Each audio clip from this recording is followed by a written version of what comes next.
stop. If you want more leads coming through your website, you need to do these 4 things first.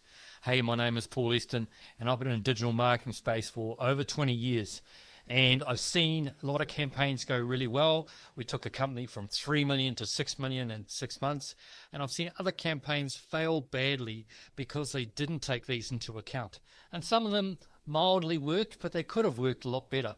And that's why I got away from the agency space and got out on my own. So what I'm going to cover here is best practice in regard to your website being key for lead generation. So if you're wanting more leads from your website, this is what you need to listen to. So let's go through step 1, professional. This always shakes me up, and I'm going to go on a little bit of a rave here because I saw this week. Why is it that builders, bookmakers, that's bookkeepers, should I say, think that they then can create a website which will work for their business? Now, I'm going to say with a caveat here is there are websites that do work for this, and that's what I call a second touch website. Now, a second touch website is where the person has met you in real life. They maybe have met you at a networking event or met some of your team, and they've got your business card. They then go to your website and they see what you do. That's a second touch, and that's great. And it also works well for referrals from other businesses. If you partner with other businesses and then they send you leads for the service that you provide, it's a great way to bring new business in. However, if you are relying on other people in referrals, and I've also seen this as well, and there's a change in economic situation, then the referrals stop flowing and your business stops. So what we're talking about today is building traffic up through building your own leads. So it needs to be professional. Your website needs to create that first impression, because it's a first impression. Your person arrives on your website, just like a first date. It's a first impression you're making. So in this case, the site was okay. However, what really stood out was it had a colored background and it had a logo which had a white background. So you had a big square around the logo. It just immediately, when I saw it, I thought unprofessional.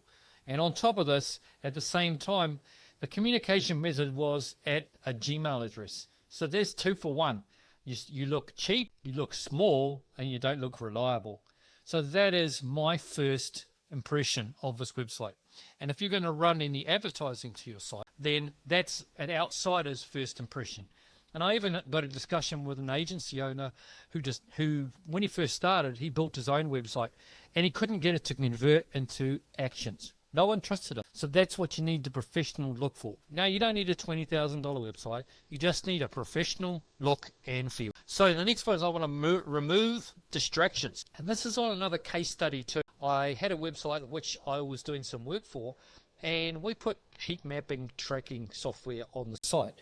And what it does is it showed us where people clicked on the site. And do you know what was happening? People were coming in, they were landing on the website, they were going straight to the blog, and then they were leaving again because the blog links were up the top of the site and they were in the flow. So the people that we were spending money on advertising, they weren't even viewing the site. And I've seen this before, many sites before. Distractions at the top of the screen. You don't need to have all these different links, all these different options. You need to have the key points that are going to get there to the key pages within your site. If you're a builder and you've maybe got 4 specific services, then say each service should be on its own page. And on that own page should be information about it, preferably with before and after pictures. And then the call to action, the phone number, the contact us should be there ready for them to use when they are ready. So you need to remove the distractions. You can put them down in the footer. You can put them down out of the way. And if people are digging enough, then they'll come and find those parts. But you don't want to make it that first step in the door. So that's the remove distractions part. The goal in mind. And this tacks into the previous as well. What is the key activity that you want people to take? You want to make it clear. You want to make it obvious. You want to make it that they can't miss it in any particular way. Now, I've seen this done well with different colored buttons that stand out from a design. And they also make it clear that you want the person to go down that direction. I also like having totally different formats. You might have a text menu across the top, and then you might have a colored button which stands out. And it's very obvious when the site loads that that's the action you want people to take. So you make that goal in mind of whatever it is. If it's a lead, how much information are you asking for that first contact? If you ask too much, you won't get very many people fill it out. If you ask not enough, then you'll get everybody fill it out and they won't be qualified. So it can only be worked out by trial and error. And that's a simple thing. Keep in mind what your key action that you want them to do and make it. You don't need to offer it everywhere. If there's 4 different ways you want someone to take action, don't put them all on the same page. It makes you look desperate. So put it a clear, concise action. So the next one is understanding the game. And I want to talk about advertising for a minute. And I'm specifically going to talk about Google Ads. And Google Ads are a fantastic targeted way to actually bring traffic into your site. There are people that are looking for what you do. They are in the mode of buying and they're going to just end up on your site.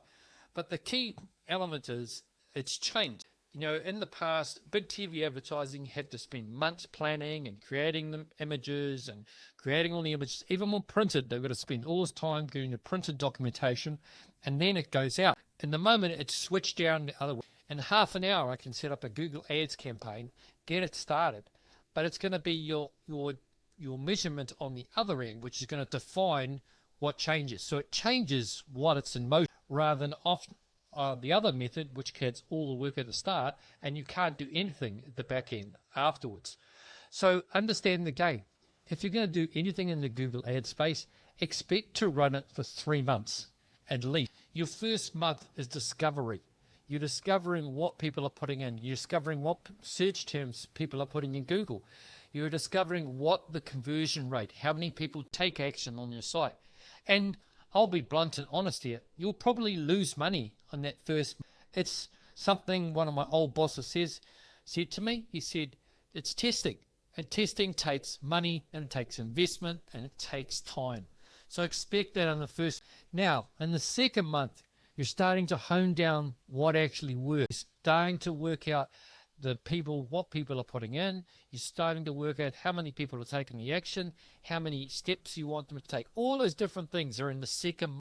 And once you get to the third month, you've got it nailed in tighter. If you haven't, you may need to go back to the drawing board and create a better offer that is more appealing at the start. So that's the other element as well. What is going to appeal? A quick story here. I was looking over a client's site this morning, and he had all his prices. Now, in this case scenario, they had no reason to contact him. So what happens when you put all your prices up there, people will arrive, especially in the service industry, they'll make a decision based on those prices, and they'll leave again to compare you with someone else, never to be seen again. So keep that in mind. That's what happens around the second to third month. The third month is when you start to increase your advertising because you know what's working. I had clients said to me, I want to spend more money. And I said, not yet. Not till we get it converting, not till we get the actions that people want to take, that you get the right people in the door and they take the actions you want. Then you start spending more money. Then you start looking at other platforms because you know what people are doing.